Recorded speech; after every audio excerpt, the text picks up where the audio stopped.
Beverlee? Yes, it is. Mm-hmm. Hi, Beverlee. I hope I didn't call too early. I just wanted to make sure to catch you before you went out for the day because I wanted to give you an opportunity to apologize and maybe explain to me why you would tell me my dog was dead while I was in the shower. I didn't say he was dead. I said he was on the back seat, and he was lying down, and he did not respond by coming to the window and barking. You said that in a panic while I was naked in the shower after you left and came back. Because when I went to work, so I'm getting my phone fixed, I said, let me just go by and see if, the dog is taken care of. You came out, you gave the water, you went home. Everything was fine because I said I just couldn't sleep at night. Because you wrote some question to me saying, am I going to report you? I said, no, I'm not going to cause you harm. But you put into my mind, how can I go to sleep knowing that maybe the dog would be in a problem? And then I realized on my way to work, after all of this, that it reminded me of the dog that I had owned called Blackie. And he looked exactly like your dog. And that's when I realized. And I just cried because I realized that it reminded me of my dog and how much I cared for my dog. And your dog was died. one thing. So how did your dog die? No, I didn't have a dog that died from that. I had a dog that looks like your dog. My dog, Blackie, I found on the street. And then when I lived... I don't mean to cut you short. I don't want to. I have to go somewhere. I only have a minute. I have so much fluid in my hip that they thought it was septic, and I need a hip replacement. But I'm really afraid of the surgery, and every step I take is agony. I know. You do you know? And I just you see the way you were walking.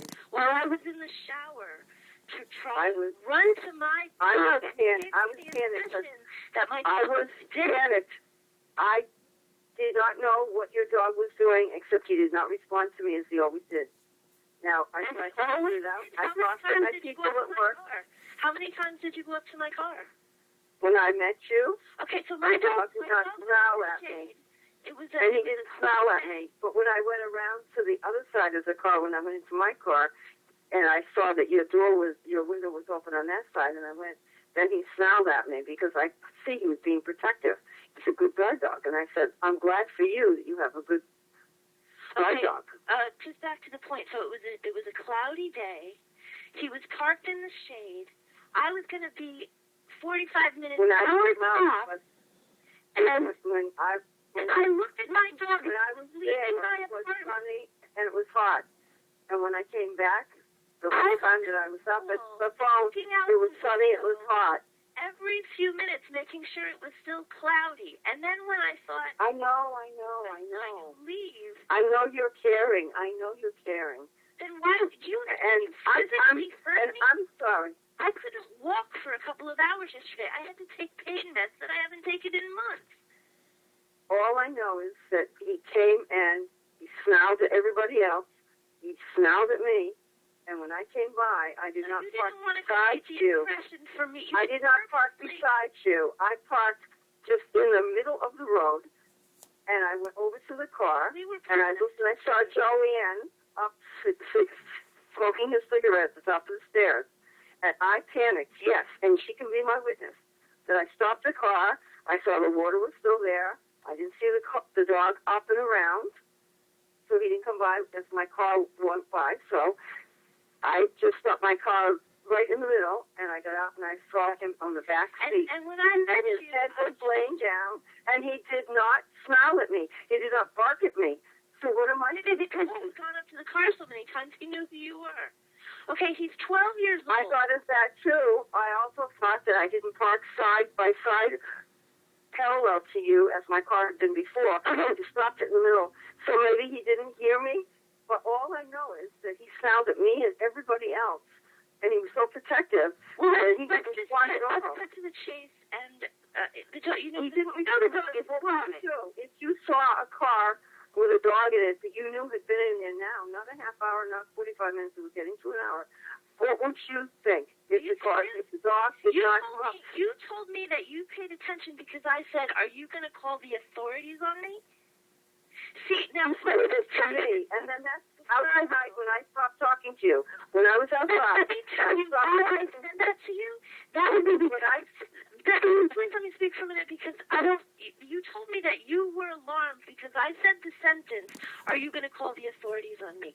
Let me tell you why I said that, because I had my head bashed in by the knee of a policewoman in 1993 because she was a racist piece of crap and she saw a fluffy white chick who never stuck to a cop in her life. So what? Beat the crap out of my head. And for the past 20 years, I have dealt with abusive people and abusive police who do things like this to me, to embarrass me, to make me crazy, to try. Last year, the animal control officer stole a puppy from my arms. Why? Because he was worth $2,500.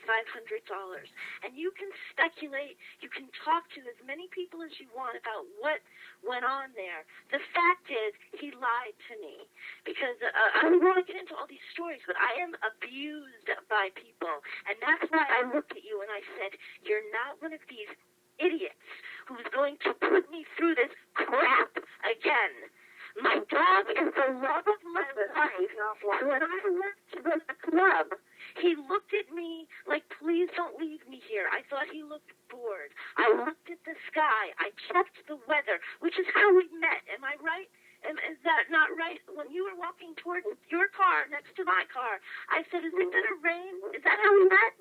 Because I am watching every second. And if my dog gets a little bit hot, I think to myself, well, you know what? I can't enjoy myself anymore. I can't do this or that. And I go, my dog practically rules my life. And if he's in the car for on a 60-degree day in the shade, he's much happier just to be around me because we're on our way to the park. We're going to go for a hike through the woods because my dog is treated like royalty.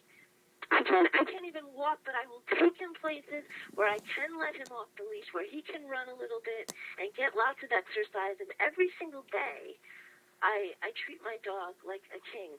And but you projected that because, I have this happen to me all the time. I must be an abusive dog person because in your head. No, I didn't say that. And that's what you said. You said you were going to call the authorities on me because I gave you the impression. Why are you making me more complicated? So you're not going to apologize to me? You made me run out of the shower. I apologize if I caused you harm, because I said initially I do not want to give you any harm. And then you started giving me a reason that you went to college and that you know what you're doing or whatever. And I went to college because you asked me if my windows were open when you're looking at my door. You said to me, you said something about that you went to college, that you're competent or whatever. You were saying. I was being sarcastic. You said to me, are you going to leave the windows open for the dog? No, you said, are you going to bring the dog inside? And I sarcastically said, yeah, I'm going to bring him into daycare. And then I looked at you. I looked at you and I said, are you serious? Are you going to like focus on my dog and think that I'm something? No, you said you're going to bring him in for daycare. And I didn't even know they had that. I was joking. I did not know that. And then you said to me, are your windows open? And you can see that they are. So why would you ask me that? And that's when I turned to you and I said, are you going to create something here? Are you going to cause trouble for me here? Because tell me right now that I said to you, I'm going in the whirlpool to relax and try to feel better. And what did I say? And then you tried to walk with me, and I stopped. What did I say? What did I say? I didn't hear your name because I didn't want anything to do with you. What? What did I say? I said I did not want to do you harm. You did do me harm. You caused me pain, huge pain. You sprained my ankle. You caused me pain. You caused me pain. I caused you pain. I was back in to go to the hot tub, and I said to myself, why want to go back in there and share a hot tub with you? And I said, well, Beverlee, because you're above that. Wait a minute. Okay, something. You may be doing something I don't agree with, but I'm not going to cause any harm to you. I just